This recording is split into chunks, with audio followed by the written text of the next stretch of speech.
welcome to my channel. I'm Amy. This is Amy Reads, and today, as you've probably seen from the title, I wanted to do a book haul. My bookshelves finally come in because we recently moved, and I've acquired some books recently in the past few months, and I want to do a haul to show you guys all of the books which I have acquired. So let's get started. Okay, so I'm gonna do these in the order which I've read them, and these are also some recommendations because I have read a few of them. So the first one is White Nights by Fyodor Dostoevsky.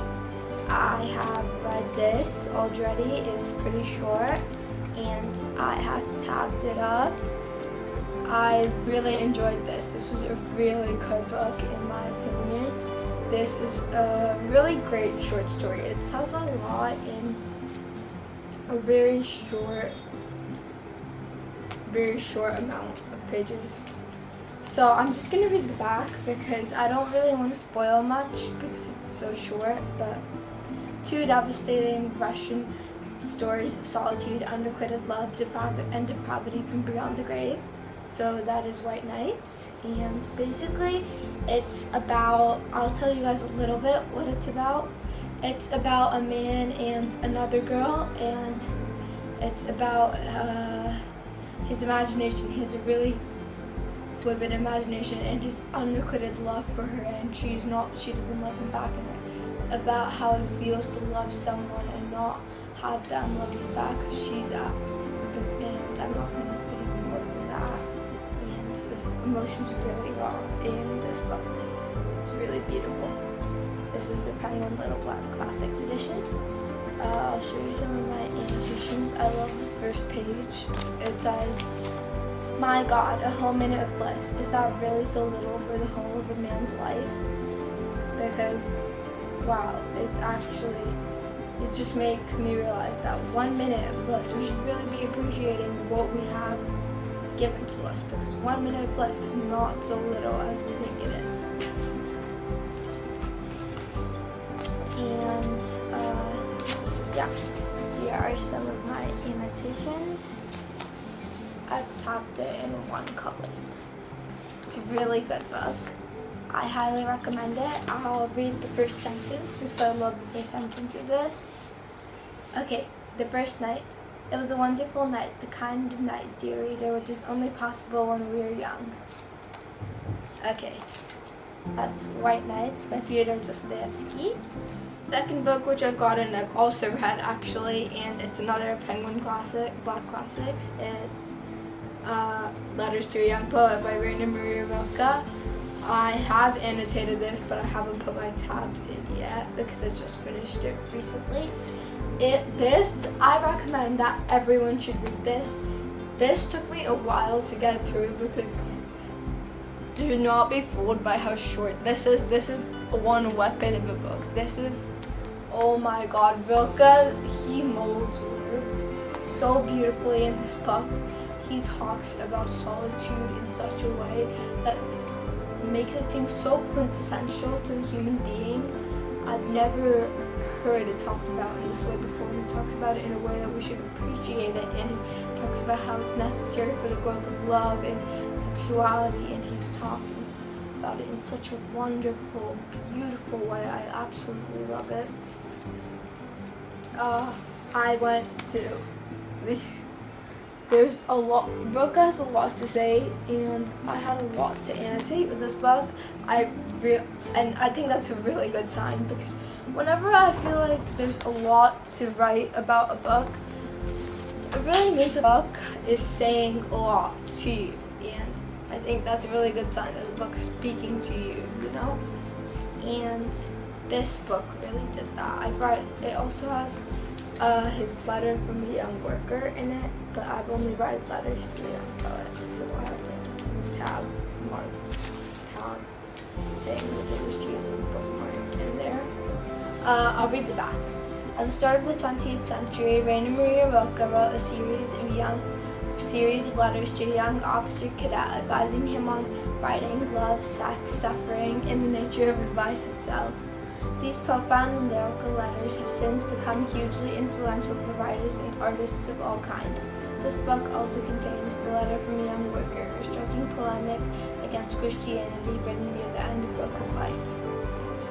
Okay, that is Letters from a Young Poet to a Young Poet by Rainer Maria Rilke. This one I have not read, but I am excited to read because this is an author I have never read from before. It's a Russian classic. It's Master and the Margarita by Mikhail Bulgakov. So I got the Everyman's edition because I've heard the translation is really good, and I'm just like, oh my god, it's beautiful, guys. Like, this is beautiful, but and the dust cover is beautiful too. But I've heard this translation is the best translation, so I've gotten this translation. I think it's a satirical tale about a cat and, correct me if I'm wrong, a witch. The devil visits Moscow, and there's a cat, a talking cow or something. I'm sorry, I'm totally butchering it, but there's a talking cat, and it's a satirical tale, but it's very theatrical. That's what I've heard, and it's a really entertaining classic. That's what I've heard. That's why I wanted to pick it up. I don't really know that much about it. It's just I really wanted to get into Russian literature, so more. So I've only read White Nights. That's it. So I need to fix that, or it's gonna bother me. Okay. Master and the Margarita by Mikhail Bulgakov. Next one, I've already read a little bit of this. This is Northanger Abbey by Jane Austen. I am so excited to continue on with this. I'm actually reading this with my mom. She's reading it too, and I'm reading it too, so we can like talk about it, because she doesn't really read, so I told her to read it with me. It's pretty good so far. I like it. And I've had a good time annotating it because I have a good time annotating all of Jane Austen's books.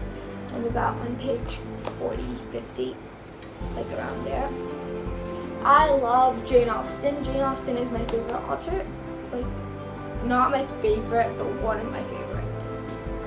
I love this. I've heard this is the most optimistic and, should I say, fun, playful of her works, with its heroine Catherine, who isn't really a hero. She isn't the stereotypical heroine which you would find, but lets your imagination carry her away into becoming, into imagining that there are things going on around her from the Gothic novels that she reads. I'm so excited to read this and continue on with it. The cover is beautiful, and I love the edition.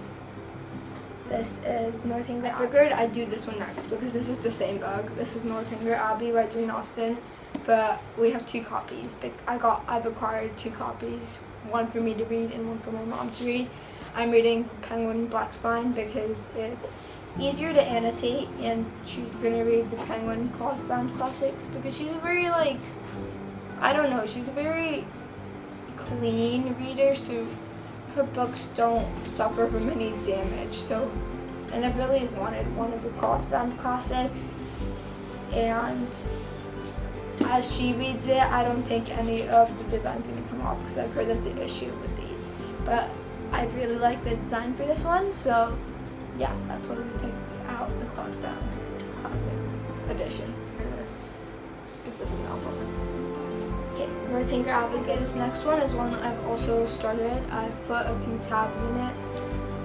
This is Wuthering Heights by Emily Bronte. I'm so excited because I feel like this is classic. This is such a classic. You have to read Wuthering Heights by Emily Bronte. You have to read it. And I haven't read it, so I have to read it. I'm so excited to read it. I'm so excited. The back says, Wuthering Heights has achieved an almost mythical status as a love story, yet it is also a unique masterpiece of imagination, an unsettling transgressive novel about obsession, violence, and death. It begins as a man is forced to shelter at a strange grim house on the Yorkshire moors during a snowstorm. There he discovers the tempestuous alliance that took place there years before, the intense love between Catherine Earnshaw and the foundling Heathcliff, her betrayal of him, and how his terrible revenge continues to haunt the present. I'm a bit confused so far, but I'm pretty sure you're supposed to be confused. He's just met Nellie Dean. Her name is Mrs. Dean, and she's clearing up the air somewhat.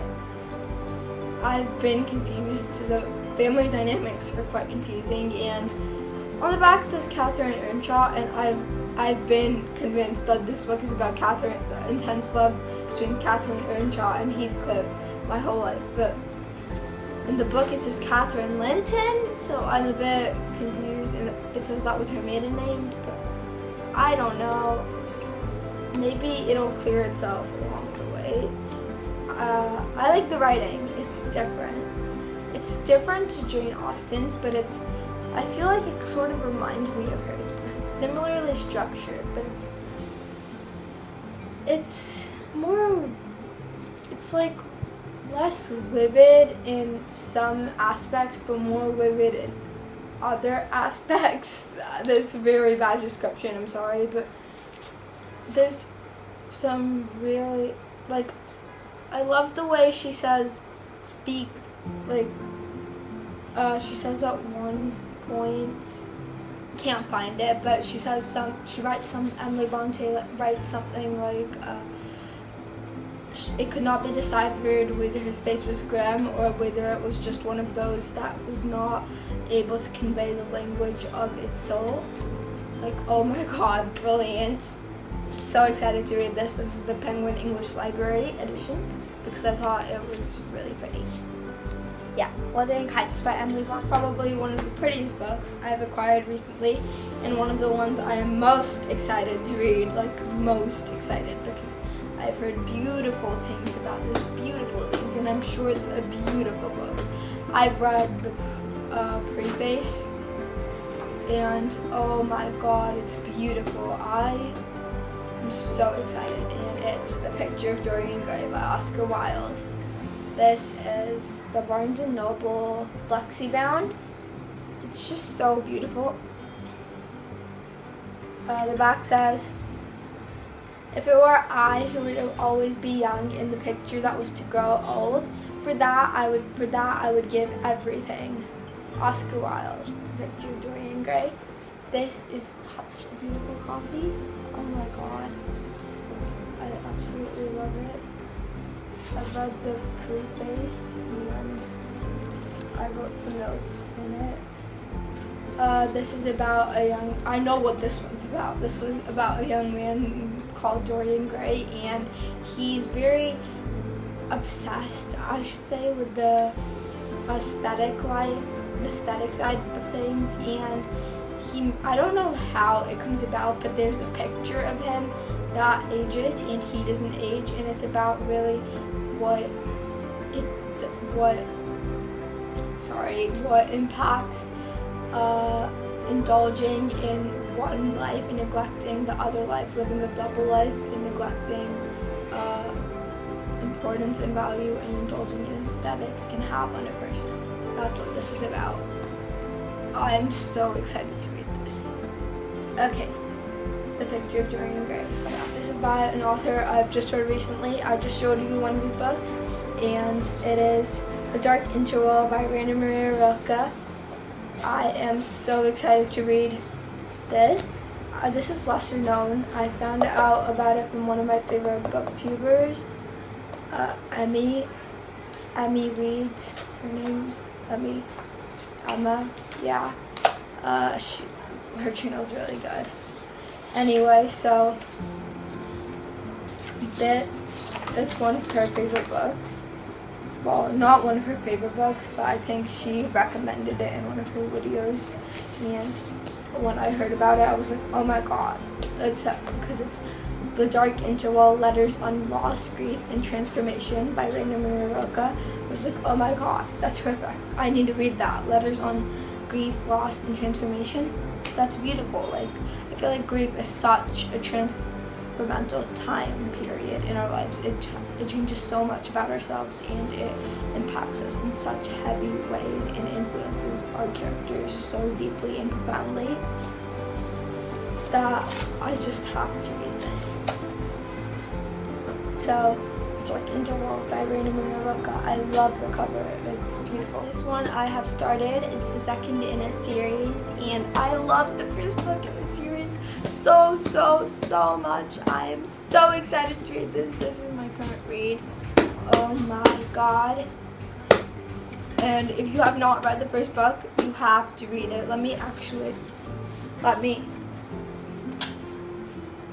Here's the first book. But this book is Anne of Avonlea, and it's the second book in the Anne of Green Gables series. If you have not read Anne of Green Gables, you have to read Anne of Green Gables. I love Anne. Oh, that's sad. That's so satisfying.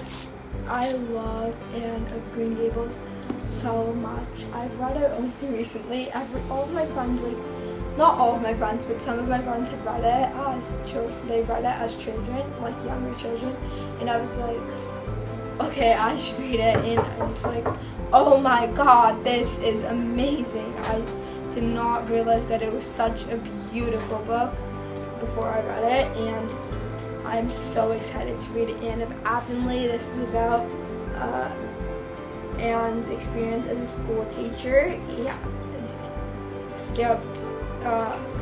Because I don't know if this will spoil the first book. Skip till if you don't want spoilers, but this is about Anne's experience as a school teacher once she returns from Queens to Green Gables, and after Matthew's death, sadly. Well, I always love Matthew in my heart, but this is about Anne's experience teaching as a school teacher. I've only read the first 2 chapters. I just got it the day before yesterday, so I started reading it today. I got it yesterday, yeah. And yeah, there's a few tabs in it already, and I'm so excited because let me just read you guys one of the descriptions if you're not convinced that you should read this yet. By an August afternoon with blue hazes scarfing the harvest slopes, the little winds whispering elfishly in the poplars, in dancing splendor of red poppies outflaming against the dark coppice of young firs in a corner of the cherry orchard was fitter for dreams than for dead languages. That's because Anne has a really beautiful, wild imagination, and she's always imagining things instead of. She does study. She's ambitious. She's quite ambitious, but she does prefer to be in her head and be in her own little world and imagine things. And I love the character of Anne. She's such a kindred spirit, as she would say herself. Okay, so that's Anne of Avonlea. These 3 books I got. These next 3 books I got yesterday. This first one was one I didn't even know this book existed.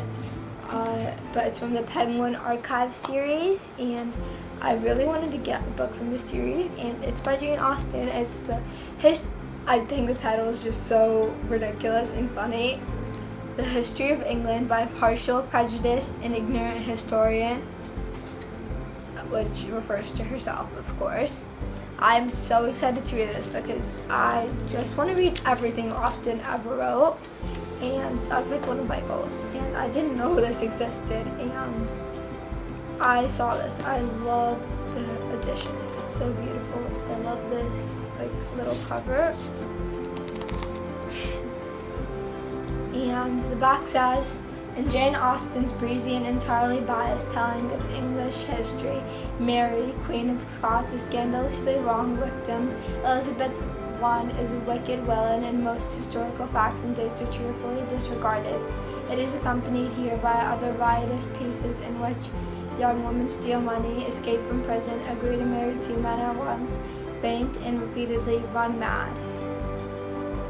Okay, it's like, seems like a very obnoxious but fun piece. So I'm excited. These next two ones are also ones I got yesterday.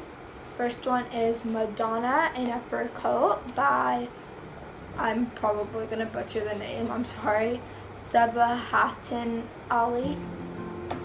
But I'm really excited to read this because I've heard it's very similar to White Nights, and it's about unrequited love and what it means to love someone when they don't love you back, and feeling that despair in your soul when you feel such unrequited love and they don't love you back. So the back says, magical novel, this is from National, it's a short summary from the National. I think it sounds like a good summary, so I'm just going to read it. Magical novel about a Turkish man who falls in love with an artist in 1920s Berlin, recreates a vanished era and dramatizes a doomed relationship with word, depth, and poignancy. The result is a miniature masterpiece. I'm so excited to read this because that sounds brilliant. I love the cover. I love the photo book style, and I'm so excited to read this. Yeah. Madonna in a Fur Coat by Zebahattin Ali. Okay, we're gonna end this with the beautiful and largest book on my recently acquired list, which is The Complete Tales and Poems of Edgar Allan Poe. And I love the spine, the indents are beautiful. The back says, quote from the Raven, nevermore. Classic quote from the Raven. I've already read The Raven and The Telltale Heart previously before getting this book. I highly recommend The Telltale Heart. In this specific edition, it's only 4 pages long, which is very short for a short story even. And it's about a man slowly descending into madness and how his disease and his madness and his guilt slowly overtake him. I'm going to read a little bit of The Fall of the House of Usher because that's the one I'm most excited to read, because I've really been looking for autumnal spooky reads, even though it's only summer. It's July, but I've really been looking for autumnal reads. So Fall of the House of Usher seems perfect.